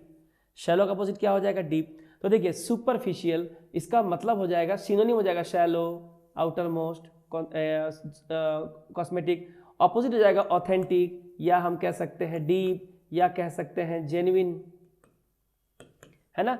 They had a superficial knowledge of the topic, उन लोगों के पास इस टॉपिक का केवल ऊपरी ज्ञान है, सरफेस नॉलेज है, डीप नॉलेज नहीं है, इसलिए ठीक से पढ़ा नहीं पाते। और आजकल यही चलता है, सुपरफिशियल नॉलेज वाले ही बहुत ज़्यादा पढ़ा रहे हैं, बस उनकी पैकेजिंग बहुत ज़्यादा इतनी अट्रैक्टिव है कि लोग उनकी तरफ भ्रमित होकर जा रहे हैं। खैर, ओपाक, सबको पता है ओपाक क्या होता है। ओपाक का मतलब क्या होता है? जिसके आर पार हम देख नहीं पाते, जो मतलब ट्रांसपेरेंट नहीं होता है, जो ट्रांसपेरेंट नहीं होता है, ओपैक। ठीक है, घर का आपका दरवाजा आर पार नहीं देख सकते हैं, है कि दीवार आर पार नहीं देख सकते हैं, ओपैक होता है। ठीक है, बताइए इसका आंसर क्या होगा? तो ओपैक का मतलब होता है जिसके आर पार आप नहीं देख सकते हैं। इसका मतलब इसका अपोजिट क्या हो जाएगा? इसका अपोजिट जाएगा लूसिड। लूसिड का मतलब होता है क्लियर, या बोल सकते हैं ट्रांसपेरेंट। क्या मतलब होता है? ट्रांसपेरेंट। क्लाउडी यानी बादल से ढका हुआ, जिसके आर पार नहीं देख सकते हैं। कवर्ड है, जिसके आर पार नहीं देख सकते हैं। स्मियर्ड है, जो ठीक से आर पार दिखता नहीं है ना, नॉट इजीली विजिबल।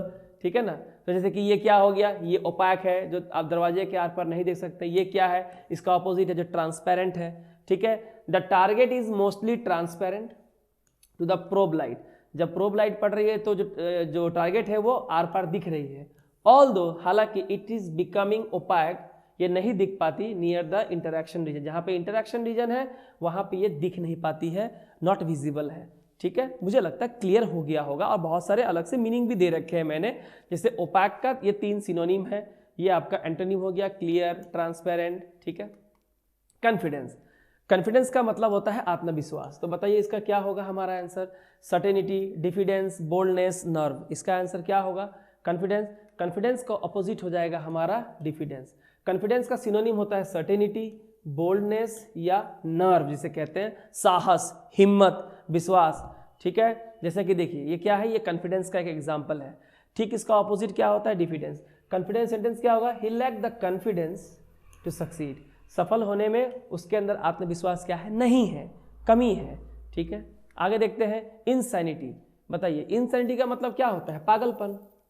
इनसैनिटी का मतलब क्या होता है? पागलपन, ढोंगी, है ना, सनकी, पिक्यूलियर, बहुत सारे वर्ड्स हैं जो इसके लिए हम बोल सकते हैं। ठीक है, इंसेन है। ठीक है, बताइए कई जगह पर हम लोग इस्तेमाल करते हैं। इसका सही आंसर क्या होगा? हमारा ऑपोजिट क्या होगा? ट्रूथ। डिमेंशिया, जो डिमेंटर्स आपने हैरी पॉटर में सुना होगा, जो पागल होते हैं, किसी के नहीं सुनते। लुनेसी, पागलपन। डेल्यूजन, एक जो भ्रम होता है, गलत होता है। तो इसका ऑपोजिट क्या होता है? ट्रूथ, यानी कि सच्चाई।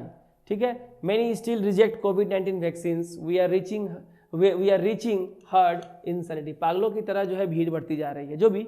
ठीक है, his friends thought his decision to quit his job was pure insanity. उसका दोस्त सोचता है कि उसका जॉब को छोड़ देना पूरी तरह से क्या है? पागलपन है, गलत डिसीजन है, नॉट राइट। इसके बाद हमको दिया हुआ है ईडियम एंड फ्रेजेस। ठीक है, तो आप देखिए ईडियम फ्रेजेस क्या है, जो बहुत ही इंपॉर्टेंट है। बोला है his promotion is on the cards, उसका प्रमोशन ऑन द कार्ड्स है। तो ये जो ईडियम है इसका क्या मतलब होता है? ठीक है, ऑन द कार्ड्स का मतलब क्या होता है? जल्दी से आंसर करें। सर्टेन, प्रोबेबल, एविडेंट, ड्यू, क्या होगा? ठीक है, जल्दी करें। ऑन द कार्ड्स का मतलब होता है लाइकली टू हैपन। क्या होता है? लाइकली टू हैपन, यानी कि जो होने वाला है। तो his promotion is on the cards, यानी कि उसका प्रमोशन जो है लिस्ट में है, जल्दी ही होने वाला है। यानी सही आंसर क्या होगा? कि ये सर्टेन है। तो ऑन द कार्ड्स जो इडियम्स होता है इसका मतलब होता है लाइकली टू हैपन या certain. She rejected his proposal of marriage point blank. उसने क्या किया? उसके शादी के प्रस्ताव को पॉइंट ब्लैंक खारिज कर दिया। क्या कर दिया? पॉइंट ब्लैंक खारिज कर दिया। Directly, briefly, abruptly, pointedly. बताइए पॉइंट ब्लैंक का क्या मतलब होता है? एकदम पॉइंट ब्लैंक, सामने से, सीधे सीधे, एकदम कोई आगे पीछे की बात नहीं, डायरेक्टली। क्या मतलब होता है इसका? डायरेक्टली। तो पॉइंट ब्लैंक जब भी इडियम होगा इसका मतलब होता है स्ट्रेट फॉरवर्ड। क्या बोलते हैं? Straightforward, without any ifs and buts. भाई तेरे से प्यार नहीं करता हूं, बस शादी नहीं करना है, बात खत्म, आगे पीछे कोई बात नहीं, कोई बहाना नहीं, डायरेक्टली, पॉइंट ब्लैंक। ठीक है, आगे देखते हैं। आगे है have you given up the idea of accepting the new assignment. नया असाइनमेंट जो लेने का जो विचार था, क्या तुमने उसे गिवन अप द कर दिया? क्या मतलब होता है? पोस्टपोन कर दिया, अबंडन कर दिया, एमेंडेड कर दिया, एडॉप्टेड कर दिया। जवाब करें इसका फटाफट, क्या होगा? ऐसे ही सीरीज चलती रहेगी, पूरा आपको करवा दिया जाएगा। Have you given up the idea of accepting the new assignment? सही आंसर क्या होगा? बिल्कुल, छोड़ देना। एबंडन का मतलब होता है त्याग देना। गिवन अप, गिव अप मैंने छोड़ दिया, एब्डिकेट कर दिया, नहीं करना है मुझे। ठीक है। तो सही आंसर क्या, गिवन अप द आइडिया, यानी कि असाइनमेंट एक्सेप्ट करने का जो आइडिया था तुमने छोड़ दिया, यानी कि अबंडन कर दिया। Caesar was done to death by the conspirator, Caesar जो है वॉज डन टू डेथ, ये एक इडियम है, उसके षड्यंत्रकारियों के द्वारा सीजर को किया गया था डैश, डन टू डेथ। क्या मतलब होता है, एलिमिनेटेड, अटैक, मर्डर्ड, रिमूव्ड। तो ये भी एक इडियम है और आपको इसका सही आंसर बताना है। बताइए इसका सही आंसर क्या होगा। Done to death, done to death का मतलब होता है मर्डर्ड। क्या होता है, मर्डर, यानी कि उसके षड्यंत्रकारियों के द्वारा सीजर को मर्डर कर दिया गया था। तो याद रखिए डन टू डेथ जो इडियम है इसका मतलब होता है मर्डर्ड। ठीक है, आगे, if you rub him the wrong way he is bound to react. ठीक है, उसको अगर रब हिम द रॉन्ग वे अगर करोगे तो जाहिर है कि वो क्या करेगा, रिएक्ट करेगा। क्या करेगा, वो प्रतिक्रिया देगा। गलत तरीके से रब करोगे तो क्या होगा, encourage him, flatter him, abuse him, annoy him. तो देखो यहाँ पे रिएक्ट करने की बात है और यहाँ पे रॉन्ग वे की बात है, तो आंसर हमारा नेगेटिव ही होगा। आंसर हमारा क्या होगा, नेगेटिव। जब हमारा इडियम नेगेटिव है तो आंसर भी क्या होगा, नेगेटिव होगा। एनकरेज होगा नहीं, फ्लैटर होगा नहीं, बच गया एब्यूज और एनॉय। ठीक है, तो आंसर क्या होगा, एनॉय हिम। अगर तुमने उसको गलत तरीके से रब किया, यानी कि उसे तुम अगर परेशान किया तो वो तो रिएक्ट करेगा ही। ठीक है, गलत तरीके से अगर रब करेंगे तो वो क्या कर रही है, रिएक्ट कर रही है, परेशान, इरिटेट हो रही है। ठीक है, आगे है कि आपको एक जंबल सेंटेंस दिया हुआ है, 6 सेंटेंस, जिसमें पहला सेंटेंस जो आएगा वो दिया हुआ है, लास्ट सेंटेंस जो आएगा वो भी आपको दिया हुआ है, दोनों दिया हुआ है। बीच के 4 आपको अरेंज करने हैं। इसे जब अरेंज करें तो सबसे पहले पहला वाला सेंटेंस को पढ़ें, उसमें कौन सा लिंक वर्ड, लिंक सेंटेंस या लिंक कुछ भी दिया हुआ हो, उसके जरिए सेकेंड वाले पार्ट को देखें। क्योंकि देखिए यहाँ पे पहला सेंटेंस शुरू होता है पी से, सेकेंड वाला एस से, थर्ड वाला क्यू से और एक पी से। आर से कोई शुरू नहीं हो रहा है, यानी आर, इसके बाद आर तो होगा नहीं, तो या तो पी होगा या तो क्यू होगा या तो एस होगा, यानी या तो पी होगा या तो क्यू होगा या तो एस होगा। यानी अगर आपने पहला ही निकाल लिया तो आपका आंसर पक्का है। लेकिन अगर आपका पी आता है, अगर आपका पी आ गया तो या तो पी क्यू आर एस होगा या पी एस क्यू आर होगा, ये आपको ध्यान रखना है। तो सेंटेंस है most of the perishable foods, माने ऐसे भोजन जो जल्दी खराब हो जाते हैं, नष्ट वाले। Most of the perishable foods are shipped by refrigerator ships, बहुत सारे नष्ट हो जाने वाले जो भोजन होते हैं जैसे कि फ्रूट्स वगैरह जो होते हैं, वेजिटेबल, उन्हें ऐसे शिप से भेजा जाता है जिसके अंदर रेफ्रिजरेटर की सुविधा हो। ठीक है, तो बहुत सारे पेरिशेबल फूड्स को रेफ्रिजरेटर शिप से भेजा जाता है। और लास्ट सेंटेंस है कि जो पके हुए केले होते हैं यार, पुअर ट्रैवलर, ये बहुत ही खराब होते हैं। And even one ripe banana at the start of the trip can spoil a whole car load of food. और ऐसा कि एक भी बनाना यात्रा के दौरान गाड़ी में अगर पक गया है तो पूरे यात्रा के दौरान जो है पूरे फ्रूट के ट्रक को, ट्रॉली को वो खत्म कर देगा, बर्बाद कर देगा, इसलिए कच्चा ही भेजा जाता है। ठीक है, तो पहला सेंटेंस है, लास्ट सेंटेंस है। तो पहला सेंटेंस पढ़ के ये बताओ, आर तो होगा नहीं, इससे मालूम चल गया, तो आर पढ़े क्यों। तो most of the perishable foods are shipped by the refrigerator ships, बहुत सारे पेरिशेबल फूड जो है रेफ्रिजरेटर शिप्स के द्वारा शिफ्ट भेजे जाते हैं। इसके बाद क्या होगा कि they are placed in the refrigerated hold of the ship, ship में जहां पे रेफ्रिजरेटर रखा है वहां रखा जाता है दे को। Some foods such as bananas are shipped before they get ripe, कुछ फूड्स ऐसे होते हैं जैसे कि केला, ठीक है, उन्हें पकने से पहले भेजना पड़ता है। द कूल टेम्परेचर, देखो यहां पे दे बोला है, यहां दे कौन है, दे है आपका प्रोनाउन।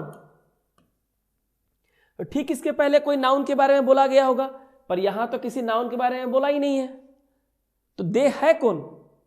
तो अगर दे अगर यहां लिखा गया है तो इसके पहले पक्का किसी नाउन के बारे में बोला गया होगा, उसके लिए दे का इस्तेमाल हुआ है। इसका मतलब ये हमारा कनेक्टिंग सेंटेंस नहीं हो सकता है, तो ए नंबर नहीं होगा और ये नंबर नहीं होगा। अब बच गया, या तो हमारा सेंटेंस क्यू से शुरू होगा, नहीं तो हमारा एस से शुरू होगा। सम फूड्स, कुछ फूड्स ऐसे हैं, यहां लिखा है ना, most of the perishable foods, ज्यादातर नष्ट होने वाले भोजन को हम लोग रेफ्रिजरेटर शिप से भेजते हैं। तो कौन से, सम फूड्स, जैसे कि यहाँ पे ये पेरिशेबल फूड्स, उसमें से किसकी बात कर रहे हैं, जैसे केले की, उससे हम लोग किससे भेजते हैं, उसके पकने से पहले भेज देते हैं।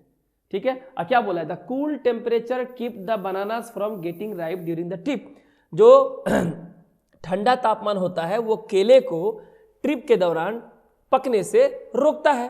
तो ये कब आएगा, ये तब आएगा ना जब हम ये कहेंगे कुछ खाने जैसे कि केला इसे पकने से पहले भेजना पड़ता है, तो ये बोलेंगे, उसके बाद तो ये बोलना पड़ेगा ना। तो पहले बोलेंगे क्यू नंबर, पहले कौन आएगा क्यू, तो पहले अगर क्यू आएगा एस तो आएगा नहीं, एस तो आएगा नहीं। वो केले के बारे में जानकारी दे रहा है, केले को पकने से रोकता है, तो पहले क्यू आएगा, तो क्यू आएगा, तो ये आंसर होगा। मिला लो। Some foods such as bananas are shipped before they get ripe, कुछ फूड्स जैसे बनाना पकने से पहले भेजने पड़ते हैं।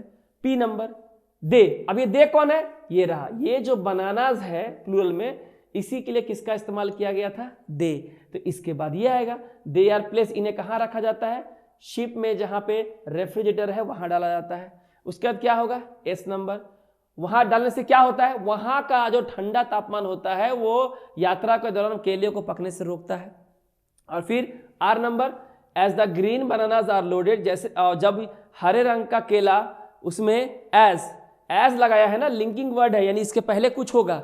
जब हरे बनाना को लोड करते हैं तो जो मैन होता है वो बहुत ध्यान से देखता है कि कोई भी पीला रंग का केला उसके अंदर ना चढ़े, क्योंकि पीला रंग का मतलब है पका हुआ। तो हमारा सही आंसर क्या होगा, ये। तो देखिए, इसको बताने में मुझे समय लगा, मैं ये मानता हूँ, आई एक्सेप्ट दैट, लेकिन आप अगर इसको समझे हैं तो यही पाँच नंबर के सवाल बैंक में भी आते हैं, क्लर्क में और पीओ में, टीचिंग में भी आपके आएंगे। लेकिन इसकी टेक्निक यही है, मैं आपको सिखाऊंगा और आप सीखोगे और बहुत अच्छे से कंफर्टेबल तरीके से बना पाओगे। ठीक है, मुझे लगता है कि आपको ये समझ में आ गया होगा। आगे है QPSR, आगे है you live in either a village or a town of India. तो कह रहा है कि तुम भारत के किसी एक गांव में या एक शहर में रहते हो।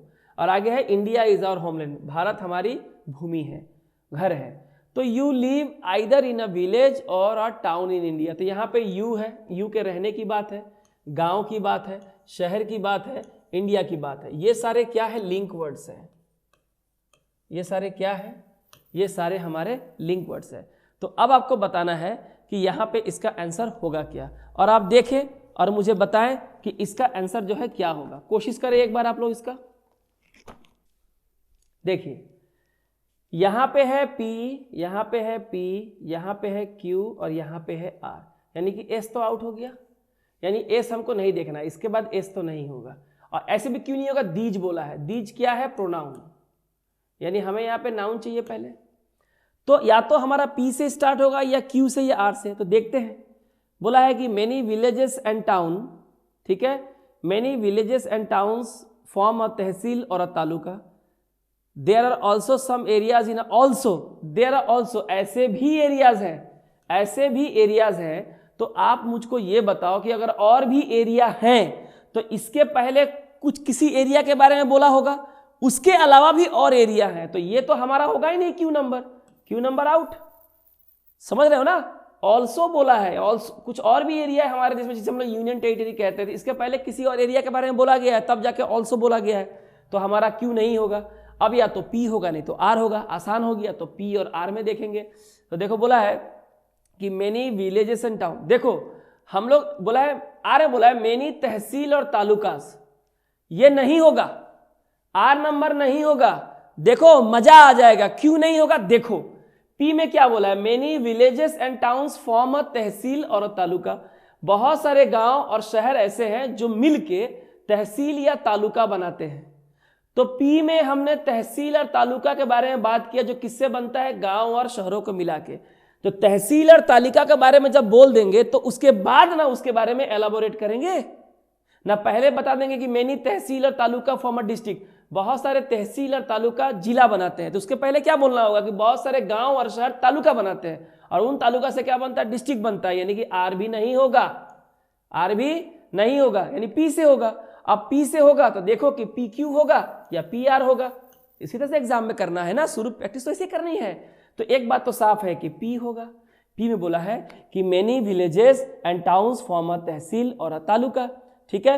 तो अब मुझे बताओ कि बहुत सारे गांव और शहर से तहसील और तालुका बनता है, और बहुत सारे तहसील और तालुका से डिस्ट्रिक्ट बनता है, तो इसके बाद R होगा। तो उसके बाद हमको क्या करना है, कुछ नहीं करना है, हमारा आंसर कौन होगा, B नंबर। बताइए, कोई दिक्कत है, क्या दिक्कत है, बताओ ना क्या दिक्कत है, ठीक है, कोई दिक्कत वाली बात नहीं है। ऐसे ही पूंछ पकड़ के हम लोग को आगे बढ़ना होता है। ठीक है, ये देखो यहाँ पे विलेज और टाउन बोला गया था, तो इसी सेंटेंस में विलेज और टाउन को रिपीट किया गया है, तो ये 1 नंबर होगा। इन दोनों को लेने से तहसील और तालुका बनता है, तो तहसील तालुका के बारे में यहाँ बोला गया है, तो ये 2 नंबर होगा, है ना। PR तो हो गया, PR तो कहीं नहीं है, तो आगे हमको कुछ भी नहीं करना। क्यों देखें, क्यों समय अपना वेस्ट करें जब मुझे पता है कि मेरा आंसर यही होगा। और ये करने में आपको 15 सेकंड से 20 सेकंड ही आपको लगेंगे, सिर्फ मुझे समझाने में समय लग रहा है, इसलिए कह रहा हूं समझिए, पहले समझ लीजिए। आगे ये लास्ट पार्ट है, ये आपका पूरा फिल इन द ब्लैंक्स दिया हुआ है, यहाँ कुछ वर्ब्स दिए गए हैं, आपको सही से भरना है। और आपको देखिए, मुझे लगता है पूरा आपको एक बार में दिख रहा होगा। बहुत सारे वीडियो में क्या होते हैं, लोग एक बार में सारा नहीं दिखाते। मैं यहाँ ऐसा बनाया हूँ स्टडी मटेरियल को पूरा आपको दिखेगा, ताकि आपको पलटने की ज़रूरत नहीं है। चलिए बताइए इसका आंसर क्या होगा। पहला वाला पढ़ देता हूँ मैं आपके लिए, ठीक है। पहले एक बार पढ़ ले। इन अर्लियर डेज, प्राचीन समय में, अ हैंडक्राफ्ट्समैन, जो कि टिपिकल लेबर होता है, labourer, received a certain dash from the work he did. वो जो काम करता है उसे यकीनन उसे एक डैश मिलता है। क्या मिलता है? Consolation, satisfaction, remuneration, reward. His efforts were mostly to his own dash. उसका जो प्रयास होता है वो ज़्यादातर उसके अपने डैश, ठीक है। He saw the fruits of his own work in the dash object he produce. वो जो सामान बनाता है उससे आपका प्रतिफल उसको मालूम चलता है कि मैंने जो मेहनत की है उसका फल मुझे क्या मिला। मोरोवर, इसके अलावा the dash of this object, उस जो बनाया ऑब्जेक्ट, जो प्रोड्यूस किया ना, जो ऑब्जेक्ट प्रोड्यूस किया, ठीक है, उसका ऑब्जेक्ट का डैश डिमांडेड हिज एडेप्टेबिलिटी और inventiveness to overcome the dash which arose. उस बहुत सारा एडेप्टेबिलिटी, इन्वेंटिवनेस करना पड़ता है वो सामान बनाने के लिए। In a real sense one can speak of his being educated by his dash. Today all his dash standardized job is done in a standardized dash and a standardized job for a standardized dash। तो बताइए first का 33 number का हमारा answer क्या होगा। पहले इसका answer करें। In earlier days a handicraftsman, the typical labourer, received, ठीक है, received a certain dash from the work he did. सही आंसर क्या होगा? इसका सही आंसर होगा हमारा सेटिस्फैक्शन। क्या होगा? इन earlier days handicrafts, the typical laborer received a certain satisfaction from the work he did. His efforts were mostly to his own dash. क्या होगा? His efforts were mostly to his own dash. सही इसका answer क्या होगा? 34 का इसका सही answer होगा अपने बेटरमेंट के लिए। उसका जो एफर्ट्स होता है वो mostly to his own betterment, उसकी बेहतरी के लिए होता है। He saw the fruits of his work in the dash object he produced. 35 का क्या होगा आंसर? तो उसका जो फल होता है अपने काम का, वो ऑब्जेक्ट जो बनाता है उसमें दिखता है। क्या दिखता है बताइए? सही आंसर होगा of his own work in the complete object he produce. जो सामान वो बना के तैयार करता है उसमें उसका मेहनत का फल दिखता है। Moreover the dash of this object dash demanded his adaptability और inventiveness to overcome the dash. तो 36 का हमारा आंसर क्या होगा? 36 का हमारा आंसर हो जाएगा मेकिंग। देख लीजिए, हाँ, कहाँ गया? सॉरी, 36 का आंसर क्या होगा? ये रहा। More over the making of this object, ये जो ऑब्जेक्ट का जो बनाना है, डैश डिमांडेड। 37 का आंसर क्या होगा? 37 का आंसर क्या होगा? प्राय ही, ठीक है, ये मांग करता है, often demanded is adaptability and और inventiveness to overcome the dash which arose. तो क्या होगा इसका? Overcome the difficulties. बहुत सारी समस्याएं आती है जब वो सामान बनाता है, उसको नया कुछ करता है, तो उसको बहुत सारी समस्याओं को सामना करना पड़ता है, उसको ओवरकम। और ओवरकम मतलब होता है किसी मुसीबत का सामना करना, तो डिफिकल्टीज के लिए ही होगा, ठीक है। अच्छा, इन अ रियल सेंस, सही अगर बोले, one can speak of his being educated by his dash. क्या होगा? in a real sense one can speak of his being educated by his death। 39 का हमारा आंसर क्या होगा बोलिए? Educated by his trade, labour, talent या attempt. तो इसका आंसर होगा लेबर। वो जो श्रम देता है ना, उससे ही उसको शिक्षा मिलती है। टुडे, आज, ऑल इज डैश। क्या हो जाएगा? 40 का डिसअपियर्ड, रेवोल्यूशनाइज, चेंज्ड और रिवर्स। तो आज क्या हो गया? सब क्रांतिकारी परिवर्तन हो गया। Today all is revolutionised, technology आ गई, ठीक है। A standardised job is done in a standardised dash, क्या होगा, and standardised job for standardised dash, 41 और 42। तो आज जो एक स्टैंडर्डाइज्ड जॉब है is done in a standardised day, तो डन इन अ डैश क्या हो जाएगा इसका, done in a dash manner, क्या हो जाएगा, इन अ, अगर जॉब आपका स्टैंडर्डाइज है तो उसको करने का जो तरीका है वो भी क्या होगा, स्टैंडर्डाइज होगा, तो क्या हो जाएगा, manner. And a standardise job for a standardise dash, pay, remuneration, salary या वेजेस, तो जो भी आप काम करते हैं उसका जो आपको पैसा मिलता है, जो कुछ मिलता है वो आपका भत्ता है, यानी कि आपका क्या है, रेम्यूनरेशन है। तो यहाँ मैंने एक टोटल आपको एक ग्राफ दिखाने की कोशिश की, हालांकि अगले क्लास में ये जो इसे क्लोज टेस्ट कहते हैं, क्या कहते हैं, क्लोज टेस्ट कहते हैं। मैं और भी जो अगला सेट आएगा ये है हम लोग का सेट 3, अगले सेट में मैं ऐसे सवाल लेकर आऊँगा और बहुत ही ग्रामर को मिला के, पार्ट्स ऑफ स्पीच, हर चीज़ को मिला के मैं समझाऊंगा कि ये वर्ड्स यहाँ क्यों होंगे, सवाल है ना, ये वर्ड्स यहाँ क्यों होंगे। बस आपको एक ओवरव्यू देने के लिए मुझे लाना था कि पहले मीनिंग समझिए, 2-3 बार पढ़िए, शब्दों को देखिए, कौन सा पार्ट्स ऑफ स्पीच है वो समझिए, सब मैं आपको पढ़ाऊंगा, बिल्कुल चिंता ना करें। मैं ये मानता हूँ कि जो मैंने क्लास ली है या सेट 3 इंग्लिश की, ये आपको समझ में आया होगा, हर एग्जाम के लिए इंपॉर्टेंट है। इसका कोई नेचर नहीं होता है कि टीचिंग एग्जाम में आएगा, बैंक में आएगा, या SSCGL में आएगा, WBCS में आएगा, UPSC में आएगा। ये नॉलेज है और ये आपके जो भी आप एग्ज़ाम देने जा रहे हैं उसके सिलेबस में है, तो ये कॉमन है, इसको ठीक से पढ़िए। और जिस तरह से मैंने पढ़ाया, अगर आपने ठीक से पढ़ा है, समझा है, तो आगे आने वाले बहुत सारे सवालों को, आपके किताब के बहुत सारे सवालों को इस तरह के कई सारे वीडियोज़ में आप आसानी से सॉल्व कर पाएंगे। ठीक है, तो चलिए अपना ख्याल रखिए, आपसे मिलेंगे अगले वीडियो में। Thank you.